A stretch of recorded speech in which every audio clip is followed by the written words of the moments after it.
Hello everyone, my name is Chris Bonkers Evans, and I'm a contender or GM Terran depending on the day. I'm going to spend the next few minutes talking about the Terran vs. Zerg matchup, and hopefully giving you guys some insight on how the matchup works. It's important to understand how the matchup works, because if you don't, then the only time you will win is when you outright kill them with a memorized build. But once you master the matchup, you're able to adapt and change your game plan as the game demands it. To start, let's focus on the two biggest reasons I think that Terrans lose in this matchup. The first reason being they lose too many units.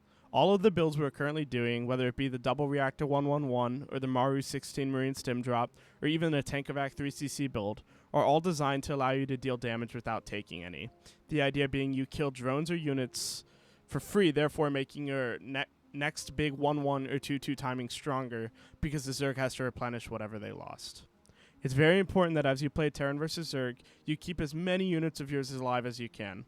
Most of the time, unless the damage to your opponent is fatal, if you lose all your units, you will end up hurting your win condition more than theirs. If you're struggling in this matchup, I would highly recommend watching your replays with the units lost tab open and seeing if you're losing more than them. If you are, you're playing the matchup wrong. The second big reason that I think Terrans struggle in this matchup is they aren't ready for the Ultra transition. It's important for Terran to have Ghosts or Liberators out before Ultras pop. If the Zerg gets Chitinous and Ultras and you still don't have the amount of Ghosts or Libs that you need to be able to hold defensively against it, you have failed at being ready for their transition. Now don't get me wrong, this is very hard to do, and in my opinion, is where the matchup is most flawed. The Terran transition to this is not nearly as smooth or swift as the Zerg's transition to Ultras, which is why it is really important to be on top of your scouting and prepare the proper production in order to make your transition happen. Now let's talk for a moment about Zerg aggression. Zerg all-ins, whether they are 1 base or 2 base, require them to stop producing drones. Let's talk about a hypothetical situation where Zerg all-ins me. After all of it, I'm down 5 workers and he loses his whole army, and we stabilize. I'm working on getting medvacs out. I scout and see that he has dropped a third and started producing drones. He's lacking in upgrades and good creep spread. As soon as my medvacs pop, I head out on the map with 14 to 16 Marine stim and a few medvacs. This is so that I can pressure the map, force him to stop producing drones, or even kill him if he overproduces drones. If I move out and see that he has produced a ton of units, then I drop around and try to trade positively.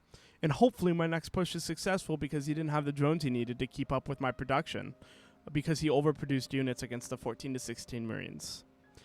After all ends, your job as a Terran is to make him feel pressure so he just can't transition out. Utilize your tech or upgrade advantage to force him into an uncomfortable spot so you can win the game. It's very important after Zerg all-ins that you don't just play on your back foot and play ultra defensive unless you see him continuing to all-in. If he tries transitioning out, it's your job to make that as hard as possible, meaning you need to be out on the map. You need to force units, because if you don't, he'll just drone up, creep everywhere, expand everywhere, and before you know it, he'll have ultras with chitinous, which is what you want to avoid.